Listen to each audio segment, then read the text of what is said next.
Perkenalkan, nama saya Nomi Justina Brutarigan, NPM 2115010074. Nah, di sini saya akan menjelaskan tentang bangga sebagai bangsa Indonesia. Menjelaskan bangga sebagai bangsa Indonesia, ciri khas bangsa Indonesia, Bhinneka Tunggal Ika. Pada pita yang dicengkram oleh burung Garuda Pancasila terdapat tulisan Bhinneka Tunggal Ika. Makna dari semboyan ini adalah bahwa bangsa Indonesia terdiri dari beraneka ragam suku, bangsa, bahasa daerah, serta budaya daerah. Namun demikian, keanekaragaman itu bukanlah merupakan suatu penghalang, tetapi keanekaragaman itu merupakan sarana untuk mewujudkan persatuan dan kesatuan bangsa. Perbedaan bangsa Indonesia sangat beragam sehingga memunculkan adanya berbagai kebudayaan daerah seperti tarian daerah, bahasa daerah, suku bangsa, senjata tradisional, dan rumah adat. Kekayaan alam Indonesia. Kekayaan alam disebut juga sumber daya alam. Tanah air Indonesia mengandung beraneka sumber daya alam.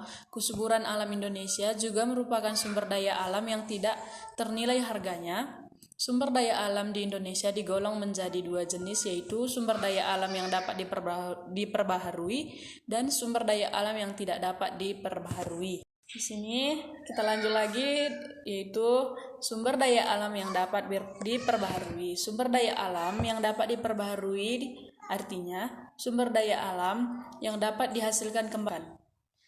Sumber daya alam yang dapat diperbaharui diantaranya berupa tumbuhan, hewan, tanah, air, dan udara. Tumbuhan dapat diperbaharui dengan cara menanam kembali, hewan dapat diperbaharui dengan cara berternak, tanah dapat diperbaharui dengan cara pemupukan dan pengairan, air dan udara dapat diperbaharui dengan cara proses daur ulang. Usaha pelestarian sumber daya alam tanaman. Yang pertama, usaha pertanian, usaha perkebunan, usaha kehutanan, yang terakhir usaha tanaman hias. Usaha pelestarian sumber daya alam hewan. Pertama, peternakan unggas. Peternakan besar. Peternakan besar merupakan usaha beternak hewan seperti kuda, kerbau, sapi, dan kambing. Usaha perikanan. Usaha pelestarian sumber daya tanah. Tanah sangat bermanfaat bagi semua makhluk hidup. Manfaat tanah sangat banyak. Selain sebagai tempat tinggal manusia dan hewan, tanah dapat digunakan sebagai bahan baku kerajinan. Tanah dapat juga digunakan untuk membuat bahan bangunan seperti batu bata dan genteng. Usaha pelestarian sumber daya alam air. Air sangat bermanfaat bagi kehidupan manusia. Selain untuk minum, air juga digunakan untuk mandi, mencuci, memasak, pembangkit tenaga listrik, sarana transportasi, dan sebagainya. Usaha pelestarian sumber daya alam udara. Fungsi utama udara adalah untuk pernapasan. Udara yang bersih yang membantu kesehatan tubuh. Sebaliknya, udara yang tercemar akan mengganggu kesehatan. Udara yang bersih dapat dirasakan di daerah yang banyak terdapat tumbuh-tumbuhan seperti pegunungan, hutan, dan perkebunan.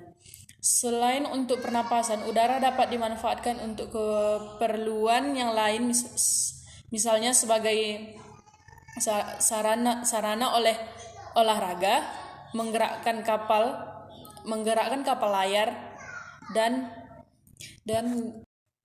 kekayaan alam yang tidak dapat diperbaharui. Sumber daya alam yang tidak dapat diperbaharui artinya sumber daya alam yang semakin lama akan habis. Sumber daya alam ini jika sering digunakan akan lebih cepat habis.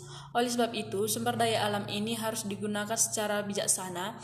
Agar sumber daya alam ini tidak cepat habis, diperlukan usaha penghematan. Sumber daya alam yang tidak dapat diperbarui diantaranya bahan tambang dan minyak bumi. Keramahan bangsa Indonesia. Bangsa Indonesia terkenal sebagai bangsa yang ramah. Keramahan ini bisa terlihat pada saat kita kedatangan tamu, bertemu bapak ibu guru, bertemu teman, dan bertemu saudara. Pada saat berpapasan dengan orang lain, hendaklah kita menyapanya dengan sopan. Sikap ramah akan membuat kita bisa lebih dekat dan lebih akrab dengan orang lain. orang yang ramah dan menyayangi banyak. Bangga sebagai bangsa Indonesia, sebagai warga negara Indonesia yang baik, kita tentu merasa bangga dengan Indonesia. Rasa bangga ini harus diwujudkan dalam sikap dan perilaku kita sehari-hari. Sikap dan perilaku yang mencerminkan rasa bangga sebagai anak Indonesia dapat dilakukan dengan cara menggunakan barang-barang buatan Indonesia, cinta tanah air Indonesia, rela berkorban untuk bangsa Indonesia, dan berusaha membangun bangsa Indonesia. Membiasakan diri bersikap bangga sebagai bangsa Indonesia. Yang pertama, mencintai produk dalam negeri merupakan wujud kebanggaan diri sebagai bangsa Indonesia. Kedua, bangga sebagai bangsa Indonesia berarti mau menggunakan barang-barang buatan bangsa Indonesia. Yang ketiga, bangga sebagai bangsa Indonesia berarti mau menjaga dan melestarikan sumber daya alam Indonesia. Mencintai bangsa Indonesia berarti mau berusaha untuk memperbaiki bangsa Indonesia. Usaha memperbaiki bangsa tidak bisa ditunda-tunda, namun harus dimulai sejak sekarang. Bersikap sopan kepada setiap orang. Belajarlah yang giat sejak sekarang. Jangan menunggu saat ulangan atau ujian. Berusahalah memperbaiki dirimu sendiri dahulu dengan bersikap sopan, jujur, disiplin, dan bertanggung jawab. Nah, pada pertemuan hari ini kita sudah menyelesaikan materi tentang bangga sebagai bangsa Indonesia. Nah, sebelum kita menutup pada pelajaran hari ini, apakah ada yang mau bertanya atau masih ada yang kurang jelas, boleh ditanyakan. Nah, jika tidak ada yang bertanya, sebelum kita mengakhiri pelajaran ini, baiknya kita berdoa yang dibawa oleh ketua kelas. Doa selesai. Nah, terima kasih anak-anak dan selamat pagi, selamat mengerjakan tugas.